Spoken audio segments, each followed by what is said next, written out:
El Centro Cultural Tijuana y el Colegio de la Frontera Norte le dan la bienvenida a nuestra audiencia a este podcast que hemos titulado Sobre el Muro, una indagación muy importante que hacemos con investigadores, académicos y artistas que sobre ambas partes del muro han generado sus investigaciones, sus búsquedas y su nivel de expresión en todos los ámbitos y todos los géneros artísticos y culturales. La idea en esta ocasión, que me honra tener a dos invitados destacados, decanos del conocimiento del arte chicano, de la expresión chicana, por supuesto que nos entusiasma y nos lleva a agradecer a nuestra audiencia que esté aquí con nosotros y a presentarles a ustedes a dos relevantes figuras, como he dicho hace un momento. Y como decimos cada que inicio estos episodios, la parte más difícil es recortar sus currículums y luego leérselos. De veras, créanme que esa es la parte que me cuesta más tiempo, pero no puedo dejar también de hacerlo por la importancia que reviste la presencia de estos dos invitados. Voy a empezar a leer el del doctor José Manuel Valenzuela Arce, quien es doctor en Ciencias Sociales con especialidad en Sociología por el Colegio de México. En el COLEF él ha sido profesor e investigador del Departamento de Estudios Culturales desde 1982 y director del Departamento y secretario general académico. Ha sido director de la Unidad Regional Norte de Culturas Populares y fundador de la Unidad Tijuana.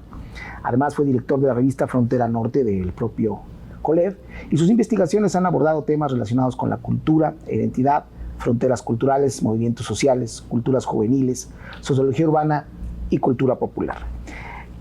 Más allá de todos los temas de investigación que él domina y de los lugares en los que se ha presentado, que es una buena parte de Latinoamérica y por supuesto en Europa, donde ha presentado sus investigaciones, él ha publicado 25 libros, 13 de los cuales como un autor único, y obtuvo el Premio Internacional de Casa de las Américas Cuba 2001. Y estos capítulos y estos libros han permitido que su influencia en la investigación sobre la frontera sea toral. Por otro lado, tengo otro invitado, también decano del arte chicano, es activista, pintor, diseñador gráfico, Víctor Ochoa. Él es un maestro muralista, ha pintado más de 100 murales, muchos de ellos en San Diego, California. Se le considera uno de los pioneros de San Diego Chicano movimiento artístico. Ochoa fue uno de los activistas originales del Chicano Park y cofundador del Centro Cultural de la Raza en Parque Balboa, ambos en San Diego. Ayudó a fortalecer y establecer un influyente taller de Border Art Workshop y arte fronteriza. También es profesor de arte y herencia chicana. Su obra se ha exhibido a nivel nacional e internacional, incluso en la Bienal de Venecia, en el Museo de Arte Contemporáneo, San Diego, y en la exposición innovadora Arte Chicano, Resistencia y Afirmación.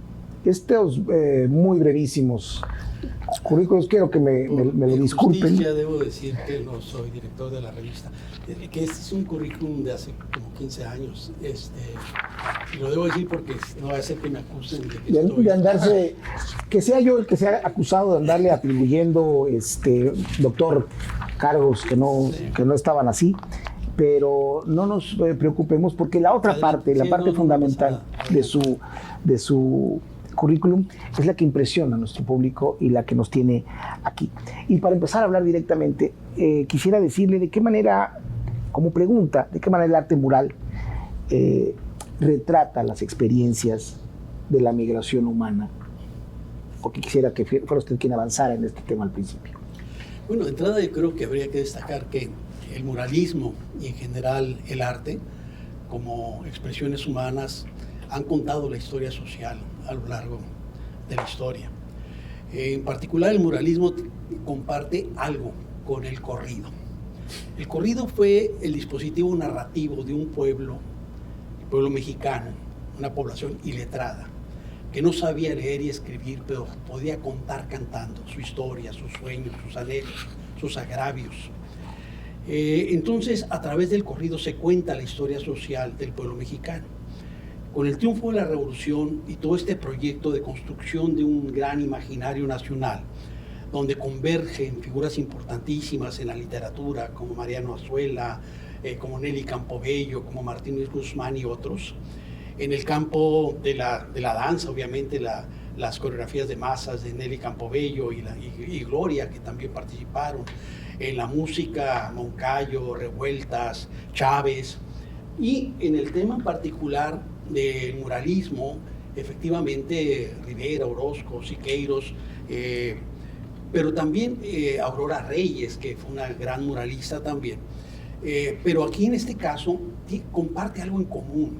El mural posibilita lo que sería la lectura de una narrativa, de un texto político, de un texto social, para una población que, aunque no supiera leer, podía captar ese mensaje. Entonces fue muy poderosa esta perspectiva creada por las y los muralistas mexicanos, de tal manera que ya vinculado con el gran tema que hoy nos convoca, en 1932 Siqueiros pinta América Tropical, aquí en lo que es ahora la Placita Olvera. Bueno, ya está la Placita Olvera, ¿no? Está en el mero centro de lo que fue el corazón de Los Ángeles. Y ahí es destruido inmediatamente, no duró más que unos meses, y fue restaurado hasta los años 70 por el movimiento chicano. Posteriormente, en el 33, es el gran mural de Diego Rivera en el centro Rockefeller, que también va a ser destruido, y hace una réplica en el Palacio de Bellas Artes. Entonces, estas experiencias donde el muralismo mexicano, mientras deportan a 500,000 de mexicanos de Estados Unidos durante el periodo de la Gran Depresión, estos artistas rompían récords de audiencia en Chicago, en Detroit y en otros lugares.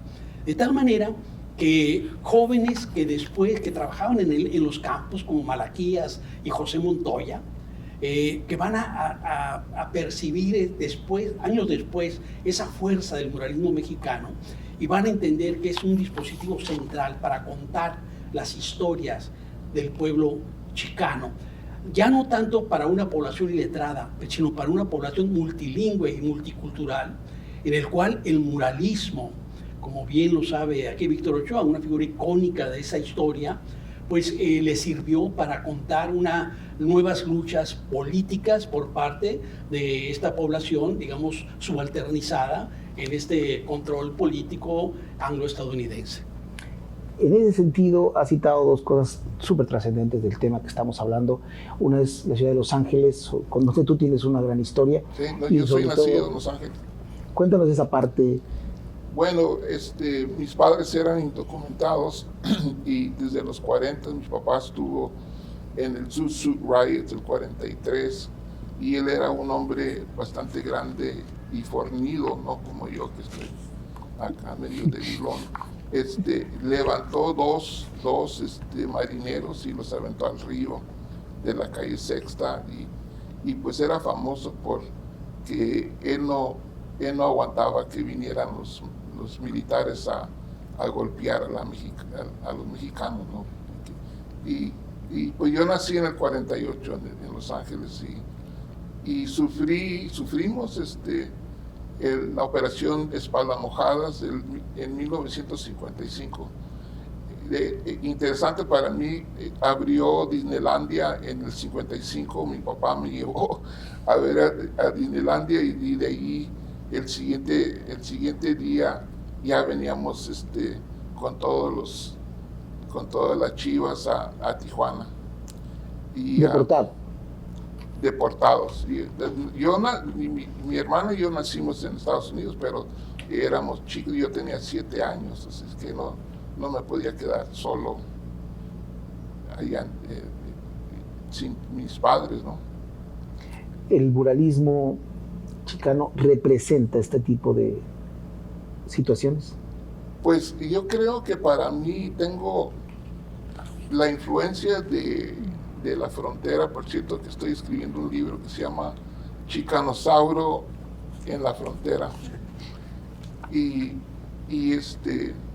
parece que ya tengo 5 generaciones de mi familia, desde mi bisabuela que venía de Colima, del 18, que era todo eso de los cristeros, llegó a Tijuana y luego se fue a Estados Unidos porque pues de los problemas que había con ellos. Y mis abuelos llegaron a Catalina en los 30s de Colima en barco, y luego mis padres indocumentados en los 40s. Y yo como que todo eso viene recargando con mi conciencia, porque ahora que tuve hijos, me los traje a Tijuana, porque yo vi que fue una cosa positiva de venir a Tijuana y aprender, porque no hablaba español, porque por el mismo miedo de que la migra no nos agarrara, no hablábamos español, mis padres no nos enseñaron español. Y regresé y quise también que mis hijos también tuvieran la experiencia esa, y todavía mantengo una casa aquí en la Buenavista, en Tijuana, y creo que para mí todo eso me dio la actitud que todavía cargo, porque mucha gente dice que tengo la cabeza dura de los 60, porque sigo siendo chicano, y para mí, igual que los muralistas mexicanos, con una actitud sociopolítica que llevamos en el diseño de los murales ha sido muy importante. Regresé de Tijuana, regresé a Los Ángeles y luego San Diego, y vi la opresión de nuestras comunidades mexicanas, no nomás en los barrios, por todos lados. Constantemente me tropezaba con racismo en la escuela, en la secundaria, por ejemplo. Estaba en la secundaria y llegaron 2 chavos de Tijuana sin saber nada de inglés, y pues yo luego les dije, pues yo les ayudo dónde vamos a comer lonche y dónde es el gimnasio, porque tenían miedo de chaguarearse, que no estaban impuestos de bañarse en la escuela. Y dice, sí, nos vamos a bañar después de hacer deportes. Y estaban todos, sí, cálmate, no. Y estaba hablando con ellos en español, y un gringo maestro me dijo, no hablen español en la escuela. Y no sé, yo no soy violento, pero sí le metí un fregazo al maestro, y me mandaron a la oficina con el director, y le conté a Mr. Perry lo que había pasado, y me dice, regresa a tu salón. Y ya nunca vi al maestro ese. Tal vez me entendió, pues estaba en Montebello, que era casi 90% de mexicanos. Doctor, esta respuesta de los mexicanos hacia la intrusión, el desprecio, el racismo, se ha trasladado también a las expresiones artísticas como el muralismo chicano. Bueno, estas primeras experiencias que conté es el claro ejemplo. El mural de Siqueiros lo pintaron de blanco, ¿no? El otro simplemente, el de Rivera, lo destruyeron, porque incorporó el rostro de Lenin entre los obreros. Se llamaba El hombre en la encrucijada. Pero obviamente lo que nos cuenta Víctor es una historia de un racismo institucionalizado, brutal. Un racismo en el cual mucha gente de este lado no entiende. Como por ejemplo nuestros grandes autores intelectuales decimonónicos y de principios del siglo XX, Martín Luis Guzmán, José Vasconcelos, Amado Nervo, Guillermo Prieto, y después Agustín Yáñez, ya también Octavio Paz. Para ellos todo lo que veían en esta transformación lingüística del pueblo mexicano en Estados Unidos era corrupción cultural. Entonces, esta idea del apochamiento expresa un fuerte desprecio. La palabra pocho es una palabra que proviene de donde es el papá de Víctor, de Sonora, de la lengua ópata. La palabra pochico, que significa arrancar la hierba con todo y la raíz. Era una palabra despectiva que todavía se usa, trae las faldas pochi, los pantalones pochis, cortitos, rabones, se pochó una mano. Entonces originalmente tenía que ver con que pocharon el territorio y la gente que fue pochada del territorio. Pero ya en la Revolución, sobre todo los textos de Vasconcelos y de Martín Luis Guzmán, en la La Tempestad, la segunda parte de lo que fue el Ulises criollo de Vasconcelos, y en El Águila y la Serpiente de Martínez Guzmán, esto cambia y ese Pocho lo utilizan como agringado, desnacionalizado, sin identidad. Esta perspectiva, digamos, peyorativa de este lado se correspondía con un profundo racismo del lado estadounidense. En la segunda mitad del siglo XIX, aquí en Los Ángeles, por lo menos cada día se mataba un mexicano. Bastaba que un anglo-estadounidense dijera que el caballo que traía el mexicano era suyo, aunque fuera el mexicano, para que lo ahorcaran. Por eso Tiburcio Vázquez, antes de morir, yo le llamo héroes populares, no bandidos sociales, dijo: tomó posesión de mí un espíritu de odio y venganza por las humillaciones que se cometían contra mi gente. Joaquín Murrieta, el otro gran personaje, yo no soy americano, pero comprendo el inglés, lo aprendí con mi hermano al derecho y al revés, y a cualquier americano lo hago temblar a mis pies. Tiburcio Vázquez, el Feo Vaca, Gregorio Cortés, todas estas figuras fueron parte de la resistencia social. Y después vino todo el tema ya del racismo institucionalizado. En los años 20, 30, 40, el llamado problema mexicano era que el 40% de los niños mexicanos eran rechazados en la escuela por retrasados mentales, no eran políticamente correctos en aquella. Entonces llegaban los niños de Michoacán, de Jalisco, de Durango, en fin, de Nayarit. Entonces les hacían los famosos test, donde les preguntaban, por ejemplo, digamos, 3 ideas asociadas a la siguiente palabra. Decían Navidad. El niño se emocionaba y decía nacimiento, familia y comida. La maestra le decía wrong answer. La respuesta correcta es Santo Claus, arbolito y regalos. Eran pruebas monolingües, monoculturales, pero al mismo tiempo con un fuerte castigo. Hasta el 71 dejó de estar formalmente el castigo de hablar español en las escuelas públicas, aunque antes esto fue cambiando. Eran los famosos letreros de prohibida la entrada a perros, a negros y a mexicanos. Y parte de lo que ilustra lo que acaba de decir Víctor, por ejemplo, durante los Suit Riots, junio de 1943, que finalmente tiene que ver con un contexto donde la pradera está lista para incendiarse. Y una muchachita mexicana camina, 2 sailors, 2 marineros la piropean, los hermanos que están por ahí: guacha, con mi carnala no te metas. Bronca, pierden los marineros y después salieron de la base naval y de la policía a los barrios mexicanos, a los restaurantes mexicanos, a los cines mexicanos. Los golpeaban, los desnudaban, y la cadena Hearst ponía enfrentamiento entre pachucos contra las fuerzas del orden.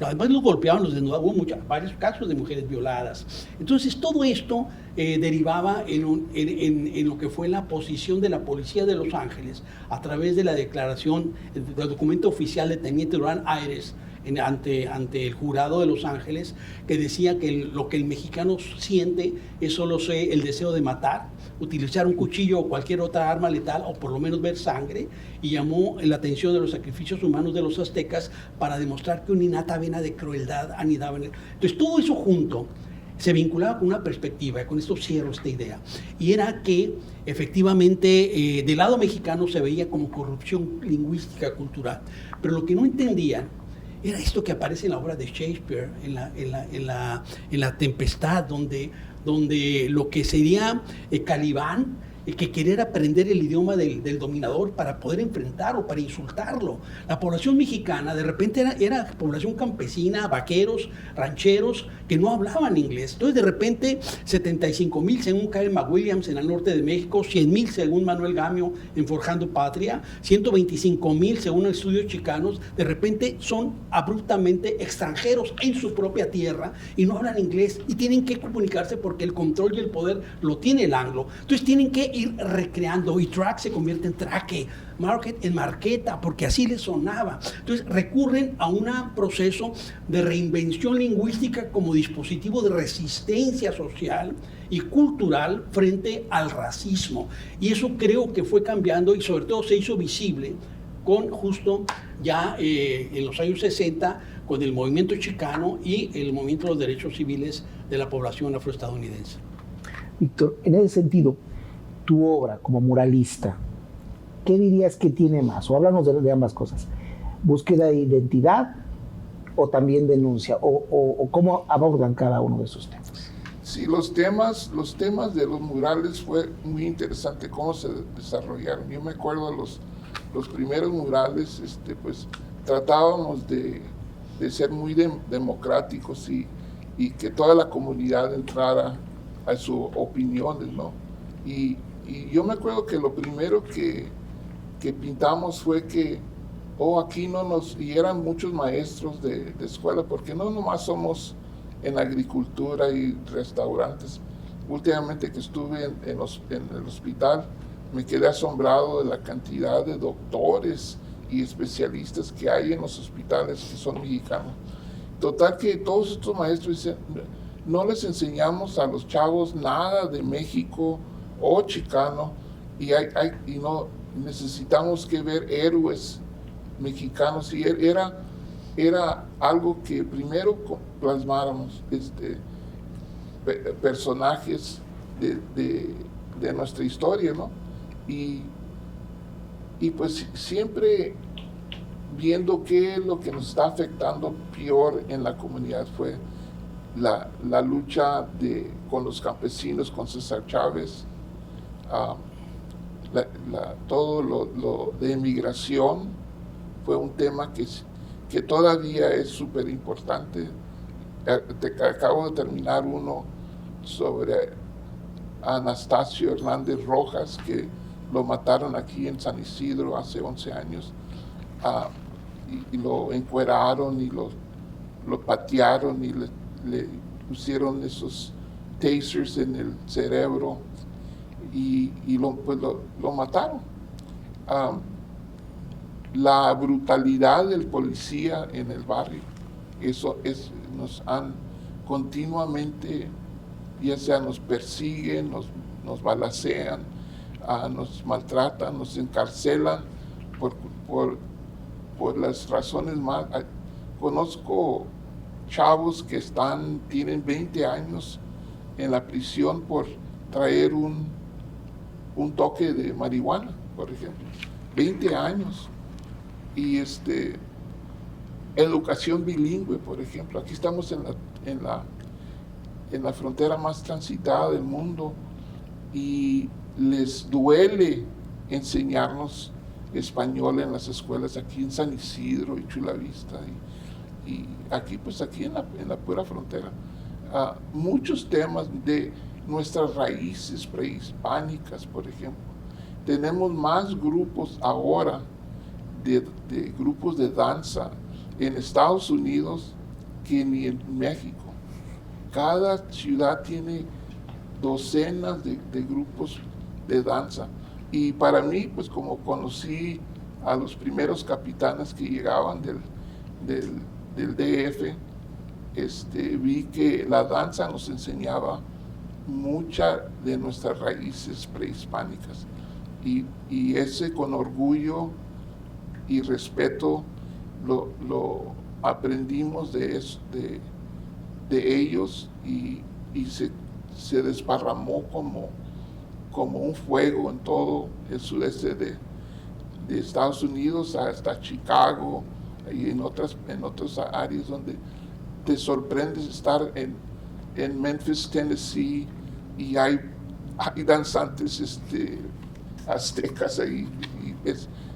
Muchos temas que tú me preguntabas si eran, ¿cuál fue las categorías? ¿Qué tienes más? ¿Identidad, recuperación de identidad o denuncia en los murales? Creo que parece que van en paralelo, porque la denuncia vemos nosotros que el mural no había estaciones de televisión en español o que tuvieran temas mexicanos o chicanos, no había de radio ni periódicos, entonces el mural como que adoptó esa responsabilidad de sacar a flote todos esos temas y era muy importante eso. Doctor, el papel más preponderante del muralismo chicano, incluso el mexicano, es ilustrativo en algún tiempo, casi educativo. ¿Crees que debe mantenerse esa tendencia en los murales? Yo sé que personalmente aquí estuve en la primaria aquí en Tijuana y los maestros eran muy progresistas en estos años de los 50. Y se me hizo interesante porque mi abuelo me daba las magazines de Siempre, por ejemplo, no sé si te acuerdas. Sí, claro. Y siempre dibujaba yo las portadas de Siempre. Y en el 5º año me acuerdo que hice un dibujo de Kennedy y Nikita Khrushchev peleando en un ring sobre un tipo de atlas con el globo así mundi abajo sosteniendo el ring. Y eso fue un dibujo mío del 5º año de primaria, que no sé, creo que es una cosa que me influenció mucho al regresar y le doy súper gracias a todos los maestros que tuve en esa era creo que muy importantes en el desarrollo de mi conciencia política. Doctor, el muralismo, Sí. vamos a esa parte. Y, bueno, decir que lástima que el Siempre de Pajés Yergo, que inspiró a Víctor para pintar, tiene muy poco que ver con el actual Siempre. Pero bueno, sí, el muralismo es una expresión de la realidad. El muralismo no solo es una, digamos, como bien lo planteó ahorita Víctor, es una articulación identitaria, política, es denuncia. Como el movimiento chicano, que fue la utilización de lo que eran elementos definitorios del perfil cultural de lo mexicano como elementos de resistencia social, política y cultural frente a una sociedad que le cerraba los canales a la población mexicana. Entonces, el muralismo, efectivamente, ya en este ámbito colocándolo en este ámbito de frontera, lo primero que ves es que originalmente la idea de frontera, como en realidad no es el muro, ¿no? La frontera, finalmente, las fronteras son dispositivos de poder que funcionan como sistemas de clasificación social. Y esa ha sido siempre la función de la frontera. Eso es la frontera. No voy a profundizar en eso, pero lo que quiero decir que originalmente lo que era la expresión de la frontera dentro de la cultura chicana eran esas cicatrices del alambre de púas que llevaban en el corazón. Esas cicatrices de la experiencia migratoria. La frontera podía llegar a Los Ángeles o a Chicago o a cualquier otro lugar. Entonces era el alambre de púas originalmente. Pero esto se va transformando, esta perspectiva, en la medida en que el tema del muralismo cobra fuerza. Y cobra fuerza de manera muy importante a través de grandes proyectos como la Gran Muralla de Judy Baca en Los Ángeles, 840 metros de murales que cuentan la historia de los oprimidos o de los subalternos en el caso de Los Ángeles. O tenemos experiencias como el taller de John Keart de Nogales, o experiencias de lo que eran formas de intervención y performance en la frontera, como el taller de arte fronterizo que hizo varios, donde se colocaba la expresión de la frontera como eje central.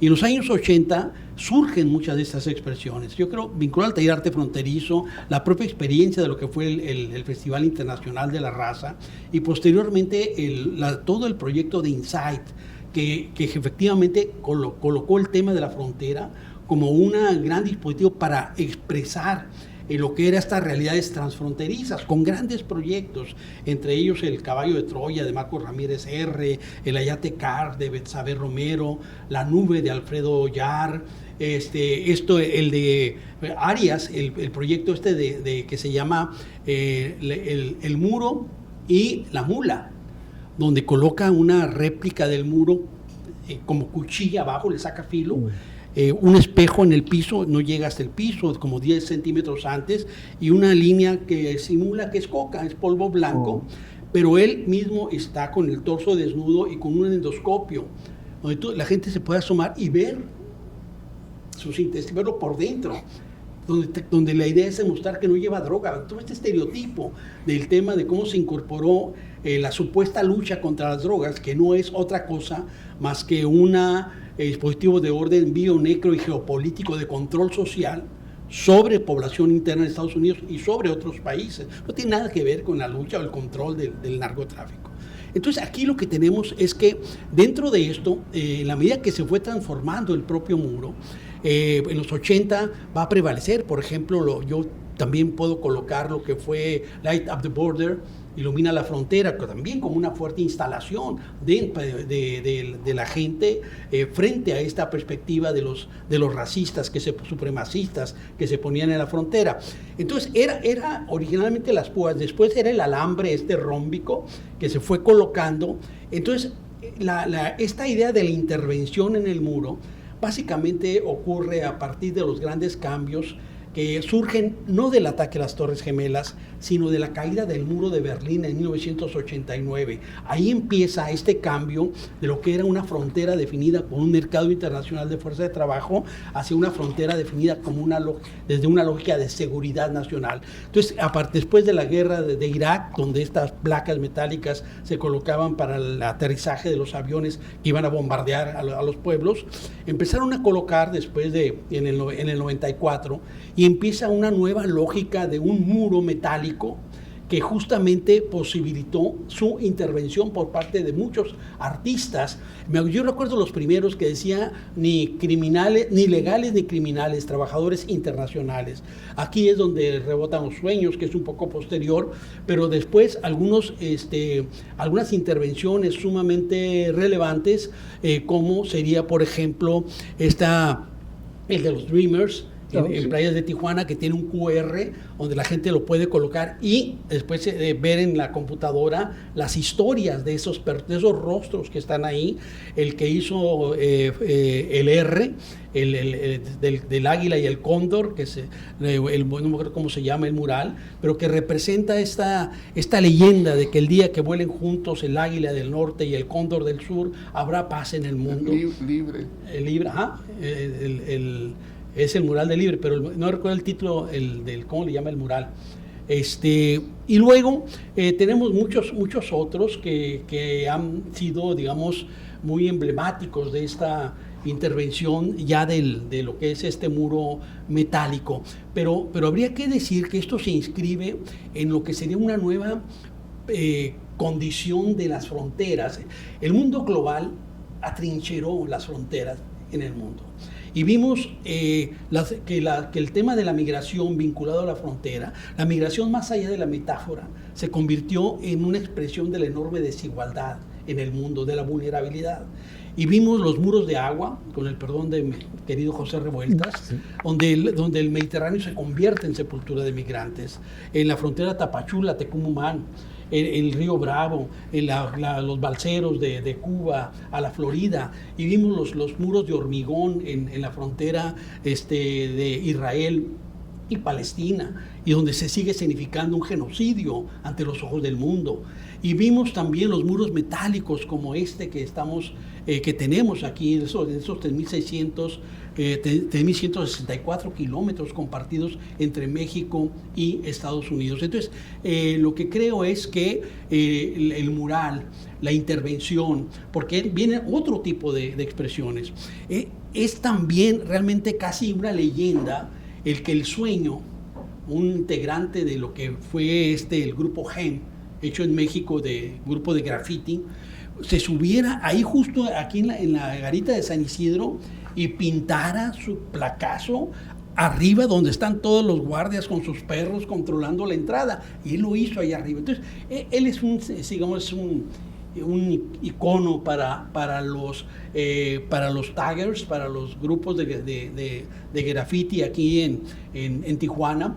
Entonces, lo que diría es que las formas de intervención sobre el muro fronterizo convocan muchas voluntades sociales, políticas, culturales, que finalmente están en contra de este tipo de muros como dispositivos que cercenan las posibilidades de construcción de proyectos viables y vivibles para millones de personas. Víctor, descríbenos tus murales, qué hay en tus murales, ¿Qué seleccionas? ¿Qué símbolos? ¿Qué experiencias? ¿Qué frases pictóricas están en tus murales? Pues como ya vengo pintando 56 años en Chicano Park, pero también he estado pintando en otras partes del mundo, en Irlanda, por ejemplo, en Belfast, en el 20 aniversario de Stephen Biko, que fue uno que fue instrumental en que saliera Mandela de África. Uh-huh. A Yokohama, donde pinté a Kiko Yosano paralelo con Zapata, y ella de las primeras feministas, porque el chauvinismo japonés es el de los peores, a cosas que son fáciles de entender, porque uso imágenes que pues se pueden entender de cualquier persona. Por ejemplo, el de Barrio Logan que pinté en el 75 es un pavo real, y yo tenía junto varios chavos del barrio pidiéndoles a ellos que sugirieran el tema que pintar. Y llegó alguien que estuvo en la prisión 17 años y traía tatuado un pavo real. Y en el pavo real yo le pregunté, ¿y eso qué representa? Dice, no, esto ahí en la pinta se reconoce como orgullo de nuestra comunidad. Pinta es la cárcel, ¿no? Sí, penitenciaría, carnal. Recortamos muchas palabras, no somos tan académicos como el maestro acá. Y por cierto que no me avergüenzo de hablar un poco de calo, porque mi padre era pachuco. Él hablaba algo así, pero puedes hablar ahora mismo, ¿eh? No, nos encantaría escuchar. Podemos conversar en caló. Yo tengo un diccionario de caló, Simón, cholo, pachuco. Simón, carnal. Calmantes Montes, Bracamontes. Bueno, eso es más mexicano que pues como te había dicho, que imágenes de héroes y personas importantes en nuestra historia. Hasta la Bahía, por ejemplo, es un mural que tiene mucha fama en Barrio Logan, y eso es el esfuerzo que ha tenido la comunidad en extender el Parque Chicano hasta la Bahía.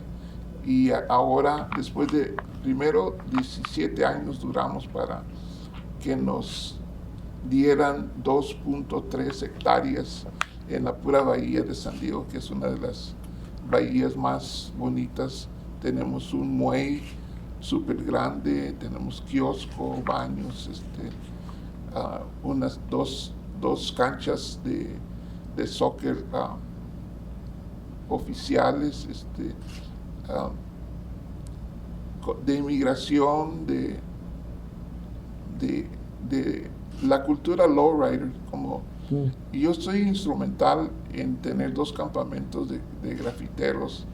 Uno se llama Writer's Block en la Euclid y Market, donde pueden ir los chavos a pintar con botes libremente sin tener perjuicios de la policía, ¿no? Y aquí en Chula Vista se llama Battlegrounds, que está atrás de la escuela que trabajé de maestro de arte, la Mac Charter School, y son 800 pies de 2 paredes, una de 25 pies de alto y otra de 10 pies de alto, y se deja las imágenes todo el año. 2 veces al año hay programas de grafiteros ahí. Algo que me recordó cuando mencionó el maestro de los corridos. Yo hice un evento, me acuerdo que incluí corridos, pero también con hip hop, que y spoken word que también hablaba y cómo los corridos contemporáneos. Así es que veo como entre los murales mexicanos y los corridos, que también con los grafiteros y spoken word de hip hop, y hablan de temas también que son de lo que pasa con la policía, con la pobreza, con todos esos temas. Pinté uno sobre los muralistas mexicanos, donde trabajé con otros artistas. Tenemos a Diego Rivera, a Siqueiros y Orozco y Frida Kahlo. Por cierto, que descubrí que un día que llevé diapositivas a Colima a mi familia, mi madre se apellida Orozco, ellos se les hizo interesante después de 3 veces que fui a visitarlos, que soy de la familia de Orozco. Por cierto, José Clemente, su hijo, vino aquí a San Diego y lo alcancé lo conocí antes de que muriera, y nos abrazamos como primos, y creo que algo viene en la sangre también sobre eso. A temas desde cosas con niños, trabajo con diferentes edades que se expresen los mismos niños. En veces veo más frescura con los jóvenes que con muchos adultos. Y tantísimos temas que he tomado, que siempre con esa actitud chicana que es que tiene algo político, social y cultural, histórico, que siempre ha sido así. Por eso me dicen el cabeza dura. El tiempo es el mejor enemigo de los mejores momentos. Así que para finalizar esta parte, quisiera darle la oportunidad de redondear el tema y despedirlo, doctor, por su parte. Incorporar una experiencia central del mural que elaboró Malaquías Montoya en 1994 aquí en la ciudad de Tijuana. Para muchos considerado el primer mural chicano, lo cual a mí me parece que no es lo más importante. Lo importante en sí mismo es el mural de Malaquías. Porque seguramente Víctor tenía las 2 dimensiones y también pintaba de este lado. Y hay uno que se hizo en Morelos, en una preparatoria. Pero el CREA también pintó uno, ¿no? Ese es el de Malaquías, 1994, donde... 1984. Es un mural que se llama La historia de Tijuana.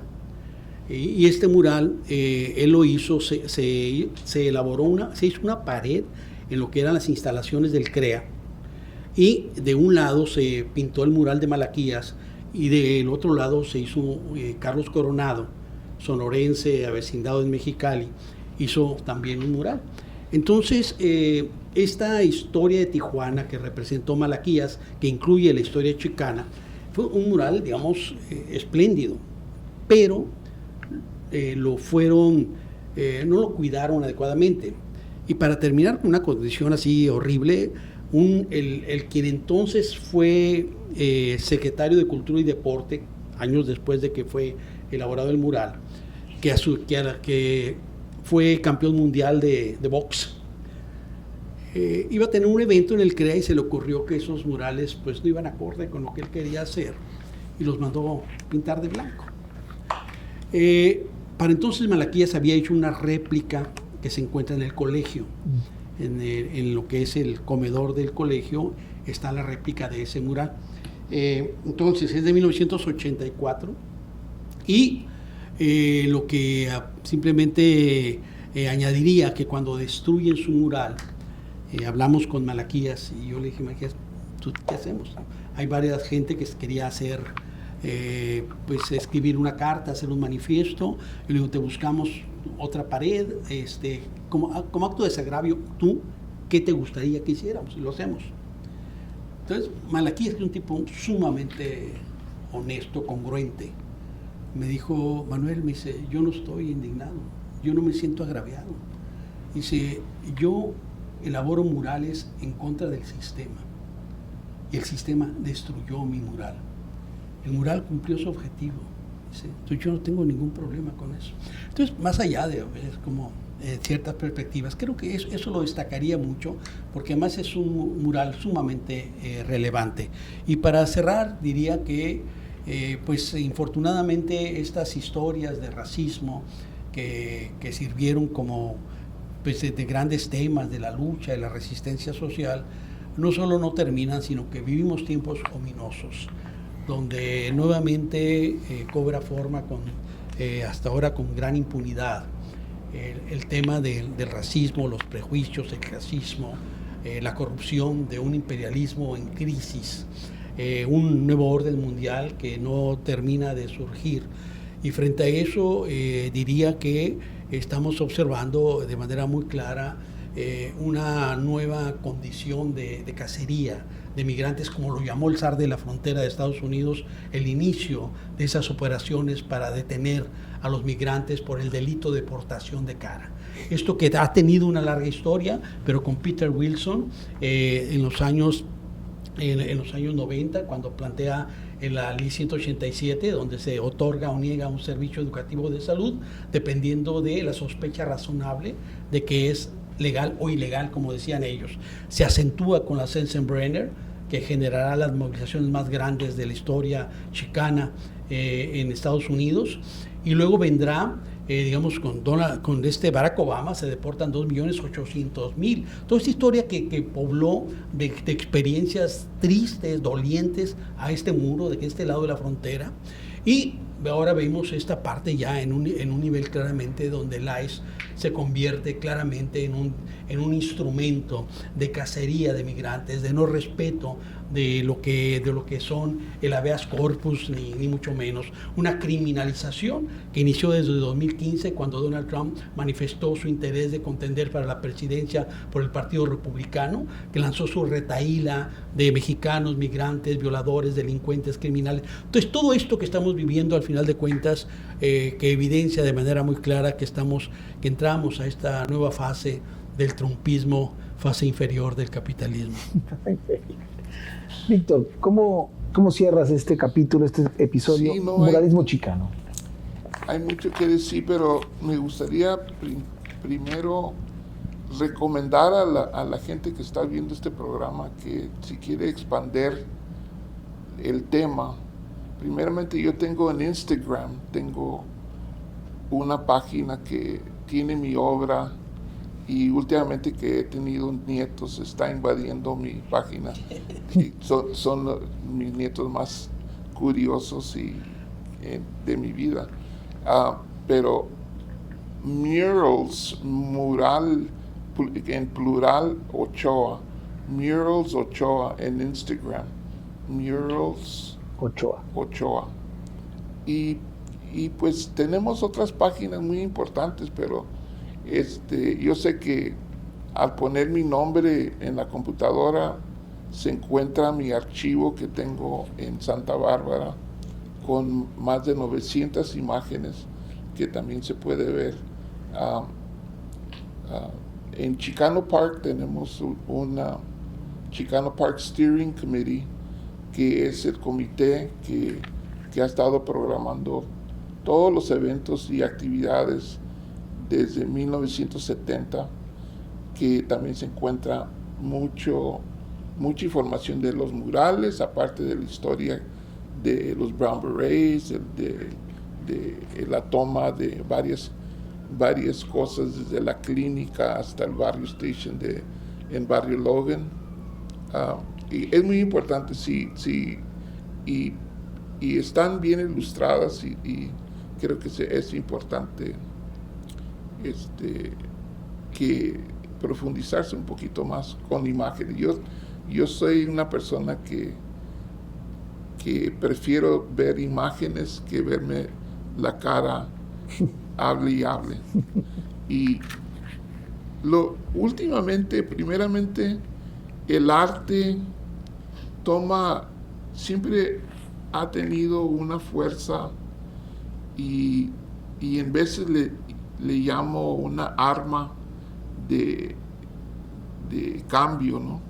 Que ha sido algo que como mexicano, como chicano, creo que el arte tiene algo que nos entra por el espíritu y le ponemos más atención al arte y al artista que a los mismos políticos, como que ya estamos tan desilusionados de los políticos que, como en el Excelsior, hay la columna que está escrita por artistas, es más visitada que otras columnas del periódico.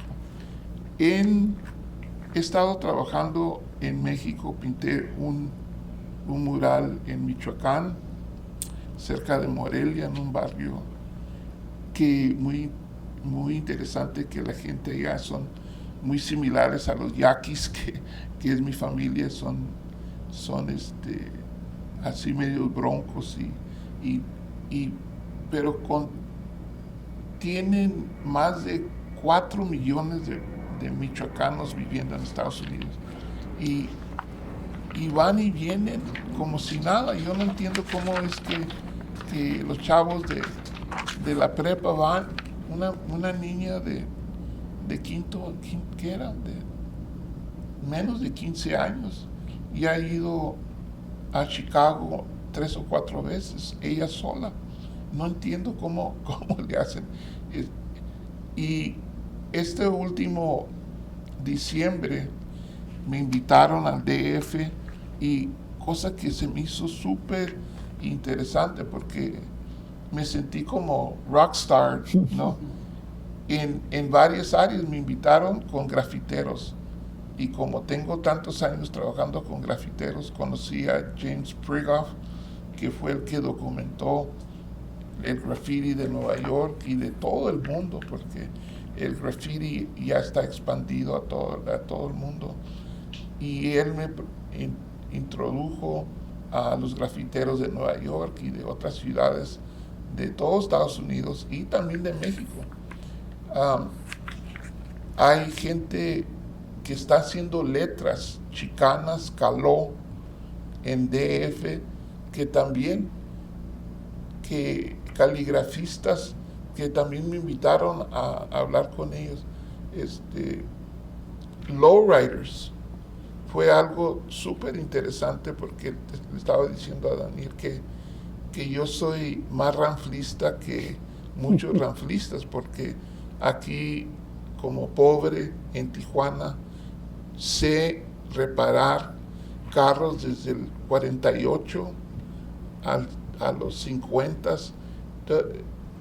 y sé los motores, y sé los diseños, sé cómo se miran. Pintaba a mi papá carros, también le ayudaba a pintar carros. Por cierto que pinté toda una flotilla de pan Bimbo en el taller, de todos tipos de ranflas. Y cuando estuve allá en un show grande, en un estadio de DF, todos los veteranos ranflistas, estuve ahí platicando sobre motores, cuál es el 289 Mustang, cuál es el 283 y el 440, y pues era un diálogo bien bonito, y me sentí igualmente muy, como casi con fama, aparte de enseñar los murales, que también tuve ponencias en varios museos y galerías de la capital.